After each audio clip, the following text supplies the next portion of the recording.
ಎಲ್ಲರಿಗೆ ನಮಸ್ಕಾರ. ನಾನು ಅಬ್ದುಲ್ ರಜಾಕ್ ಹೊರ್ತಿ, ಮಾಜಿ ಮಹಾನಗರ ಪಾಲಿಕೆ ಸದಸ್ಯರು.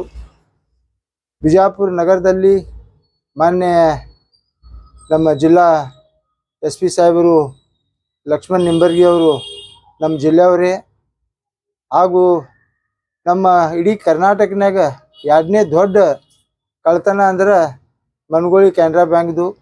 ಅದನ್ನು ಸುಮಾರು ಒಂದು 2 ತಿಂಗಳ ಬೆನ್ನು ಹತ್ತಿ ಸತತ ಅದಕ್ಕೆ ಯಶಸ್ವಿ ಮಾಡಿ ಕಳ್ತನ ಹಿಡಿದಿದ್ದಕ್ಕೆ ನಮ್ಮ ಬಿಜಾಪುರ ಜನತೆ ಪರವಾಗಿ ಅವರಿಗೆ ಮೊದಲಾಗಿ ನಾನು ಧನ್ಯವಾದಗಳನ್ನು ಅರ್ಪಿಸುತ್ತೇನೆ.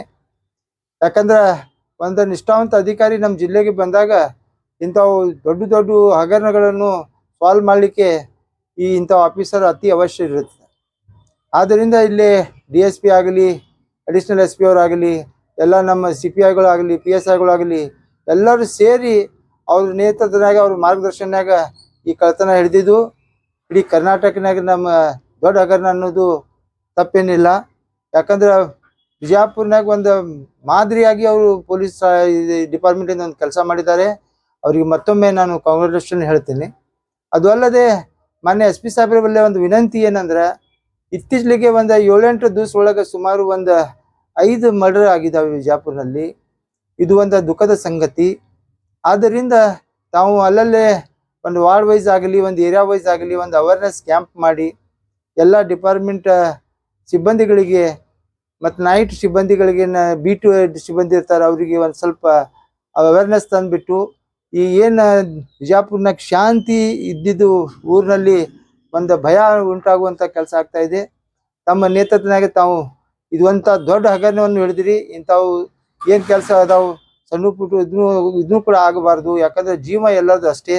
ಯಾರದೇ ಜೀವ ಹೋಯ್ತಂದ್ರೆ ಅದು ಜೀವನನೇ, ಅದು ಮತ್ತೊಮ್ಮೆ ಬರುವುದಿಲ್ಲ. ಆದ್ದರಿಂದ ನಾವು ಎಲ್ಲ ಒಂದು ವಿಶೇಷ ಒಂದು ತಂಡ ರಚಿಸಿ ಅದನ್ನು ಅವೇರ್ನೆಸ್ ತರುವುದು ಬಹಳ ಸೂಕ್ತ ಅಂತ ನಾನು ಭಾವಿಸ್ತೇನೆ. ಆದ್ದರಿಂದ ತಾವೆಲ್ಲ ನಮ್ಮ ಎಲ್ಲ ಪೊಲೀಸ್ ಠಾಣೆಯಿಂದ ಒಂದು ಅವೇರ್ನೆಸ್ ಕ್ಯಾಂಪನ್ನು ಮಾಡಿಸೋದು ಬಹಳ ಸೂಕ್ತ ಅನ್ನಿಸ್ತೈತಿ. ದಯಮಾಡಿ ತಾವು ಅದನ್ನು ಒಂದು ಮಾಡಿದ್ರೆ ಈ ಜೀವ ಹೋಗೋದು ತಪ್ಪಾಕೈತೆ, ತಪ್ಪಿಸ್ಬಹುದಂತ ತಮ್ಮಲ್ಲಿ ನಾನು ಒಂದು ಮನವಿ ಮಾಡ್ತಾ ಇದ್ದೀನಿ. ಅದರಿಂದ ತಾವೆಲ್ಲ ಜನತೆ ಪರವಾಗಿ ಭಾಳ ನಾವು ಏಕ್ದಮ್ ಆರಾಮಾಗಿ ಜೀವನ ಬಾಳ್ತಾ ಇದ್ವು. ಅದರಿಂದ ಎಲ್ಲೋ ಒಂದು ಕಡೆ ಏನೋ ತಪ್ಪರಿಂದ ಏನೋ ಜೀವ ಹೋಗ್ತಾ ಇದೆ. ಅದರಿಂದ ಅಂಥವೆಲ್ಲ ಘಟನೆ ಆಗಬಾರ್ದು. ಅದರಿಂದ ಮುನ್ನೆಚ್ಚರಿಕೆ ತೋಡ್ಕಿಸಿ ಒಂದು ಅವೇರ್ನೆಸ್ ಕ್ಯಾಂಪ್ ಮಾಡೋದ್ರಿಂದ ಏನೋ ತಪ್ಪು ದಾರಿ ಹೋಗೋದು ತಡಿಲಿಕ್ಕೆ ಸಾಧ್ಯ ಅದ ಅಂತ ನನ್ನ ಅಭಿಪ್ರಾಯ. ಆದ್ದರಿಂದ ತಾವು ತಮಗೇನು ಹೇಳುವ ಅವಶ್ಯಕತೆ ಇಲ್ಲ. ತಾವು ಭಾಳ ನಿಷ್ಠಾವಂತ ಇದು ಅದಿರಕ್ಕೆ. ಆದ್ದರಿಂದ ತಾವೆಲ್ಲ ಮುನ್ನೆಚ್ಚರಿಕೆ ಕೂಡ ವಹಿಸ್ತೀರಿ. ಆದರೂ ಕೂಡ ನಮ್ದೇನೋ ಒಂದು ಅಭಿಪ್ರಾಯ ಏನಪ್ಪ, ಜನರದ ಇಂಥವು SP ಇದ್ದಾಗ ಇಂಥವು ಆಗಬಾರ್ದು ಅನ್ನೋದು ಒಂದು ಭಾವನೆ ಇದೆ. ಆದ್ದರಿಂದ ತಾವು ದಯಮಾಡಿ ಇದರ ಬಗ್ಗೆನೂ ಒಂದು ಸ್ವಲ್ಪ ಕಾಳಜಿ ವಹಿಸಿದ್ರೆ ಬಿಜಾಪುರ ಜನತೆ ಆರಾಮಲಿಂದ ನಿದ್ದೆ ಮಾಡ್ತಾರಂತ ನಾನು ನಿಮ್ಮಲ್ಲಿ ಮನವಿ ಮಾಡ್ತಾ ಇದ್ದೀನಿ ಮತ್ತೊಮ್ಮೆ.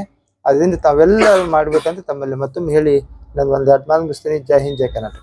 ಸರ್, ಈಗ ಯುವಕರು ಏನು ಕ್ರೈಮ್ ನಲ್ಲಿ ಹೆಚ್ಚು ಆಸಕ್ತಿ ಹೊಂದುವ ಮೂಲಕ ಏನೈತಿ ತಮ್ಮ ಹೆಸರು ಹೆಚ್ಚಿಗೆ ಆಗ್ಬೇಕಂತ ಹೇಳಿ ಯುವಕರು ಬಹಳ ಈ ಕ್ರೈಮ್ ನಲ್ಲಿ ಒಳಪಡ್ತಾ ಇದ್ದಾರೆ. ಯುವಕರಿಗೆ ಏನ್ ಹೇಳಕ್ ಇಷ್ಟಪಡ್ತೀವಿ?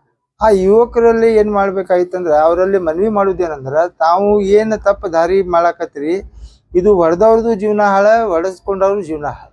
ಇದಕ್ಕೆ ನಾವು SP ಸಾಹೇಬ್ರ ಬಳಿ ಮತ್ತೊಂದು ಏನು ಮನವಿ ಮಾಡ್ಬೇಕಂದ್ರೆ, ಏನು ಈ ಗಾಂಜಾ ಪಾಂಜಾ ಇವು ಏನು ಅದಾವಲ್ಲ, ದುಶ್ಚಟಗಳು ಅದಾವು, ಅದನ್ನು ಬಂದ್ ಮಾಡಿಸ್ಬೇಕು. ಅದು ಬಂದ್ ಮಾಡಿದ್ರೆ ಎಲ್ಲ ಬಂದ್ ಆಗತ್ತೆ. ಯಾಕಂದ್ರೆ ತಪ್ಪು ದಾರಿ ನಮ್ಮ ಯುವಕರು ಏನದ ಅವ್ರಿಗೆ ಪಾಪ ಗೊತ್ತಿರೋದಿಲ್ಲ. ಆದ್ದರಿಂದ ಅವರು ಒಂದು ದೋಸ್ತಿ ಒಳಗೆಲ್ಲ ಇದು ಮಾಡ್ತಾರೆ. ಅವ್ರಿಗೆ ಎಲ್ಲೇ ಸಪ್ಲೈ ಆಗ್ತಾ ಇದೆ ಅದು ಅದ್ರ ಬಗ್ಗೆ ತನಿಖೆ ಮಾಡಿ ಅವ್ರು ಹಿಡಿದ್ರೆ ಅಂದ್ರೆ ಇವು ಗಾಂಜಾ ಆಗಲಿ, ಡ್ರಗ್ ಆಗಲಿ, ಇವೆಲ್ಲ ಏನೇನು ಅದು ಕುಡಿಯೋದು ನಶ ಮಾಡೋದು ಇದು ಅದಾವು, ಅವೆಲ್ಲ ಬಂದ್ ಆಗ್ಬೇಕು. ಅವು ಬಂದ್ ಆದ್ರೆ ಮಾತ್ರ ಇದು ತಡಿಲಿಕ್ಕೆ ಸಾಧ್ಯ ಅದ. ಯಾಕಂದ್ರೆ ಸಣ್ಣ ಯುವಕರು ಭಾಳ ಸಣ್ಣ ಇರ್ತಾರೆ.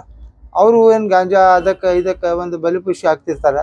ಅದನ್ನು ನಾವು ಇದರಲ್ಲಿ ತಿಳಿಸ್ಬೇಕು. ತಂದೆ ತಾಯಿ ಬಳಿ ಒಂದು ಮನವಿ ಮಾಡೋದು ಅಂದ್ರೆ, ನಮ್ಮ ಮಕ್ಕಳು ಹೊರಗೆ ಹೋದಾಗ, ಅವ್ರು ಹೊರಗೆ ಮತ್ತೆ ಮನೆ ಬಂದಾಗ ಅವರಲ್ಲಿ ವಿಚಾರಣೆ ಮಾಡಬೇಕು, ಅವರಲ್ಲಿ ಕೇಳಬೇಕು ಯಾವ್ದು ದುಶ್ಚಟಕ್ಕೆ ಪರಿಣಾಮ ಬೇರೆ ಆಗ್ತೈತಿ, ಅದಕ್ಕೆ ಅಂತ ಆಗಲಾರ್ದಂತ ನೋಡ್ಕೋಬೇಕಂತಂದ್ರೆ ಎಲ್ಲ ತಾಯಂದಿರ ಬಳಿ, ಎಲ್ಲ ತಂದೆಯರ ಬಳಿ ನಾನು ಮನವಿ ಮಾಡ್ತೀನಿ. ತಮ್ಮ ಮಕ್ಕಳನ್ನು ಸುರಕ್ಷಿತವಾಗಿ ಇಟ್ಕೊಳ್ಳೋದು ಭಾಳ ಸೂಕ್ತ. ಯಾಕಂದ್ರೆ ಜಗಳಿಂದ ಯಾರಿಗೂ ಲಾಭ ಆಗಿಲ್ಲ.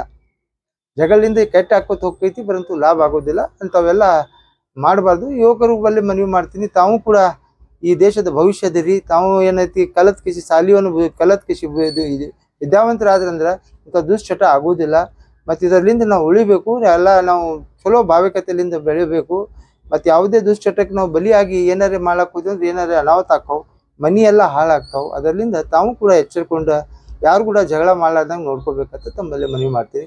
ಅಂಥವು ಏನಾರ ಇದು ಇದ್ದಾಗ ಹಿರಿಯರು ಇರ್ತಾರೆ, ತಮ್ಮ ಓಣಿಯಲ್ಲಿ ಹಿರಿಯರು ಇರ್ತಾರೆ, ತಮ್ಮ ಸಮಾಜದವ್ರು ಇರ್ತಾರೆ, ಅವರಲ್ಲಿ ಹೋಗಿ ಅದು ಪ್ರಾಬ್ಲಮ್ ಏನಾರಿದ್ದು ಅಂತ ಸೊಲ್ಯೂಷನ್ ಮಾಡ್ಕೋಬೇಕು, ಪರಂತು ಜಗಳ ಮಾಡಬಾರ್ದಂತ ತಮ್ಮಲ್ಲಿ ಮನವಿ ಮಾಡ್ತೀವಿ. ಇನ್ನಷ್ಟು ಸುದ್ದಿಗಾಗಿ ನಮ್ಮ ನ್ಯೂಸ್ 11 ಕರ್ನಾಟಕ ಚಾನೆಲ್ಗೆ ಲೈಕ್ ಮಾಡಿ, ಶೇರ್ ಮಾಡಿ, ಸಬ್ಸ್ಕ್ರೈಬ್ ಮಾಡಿ.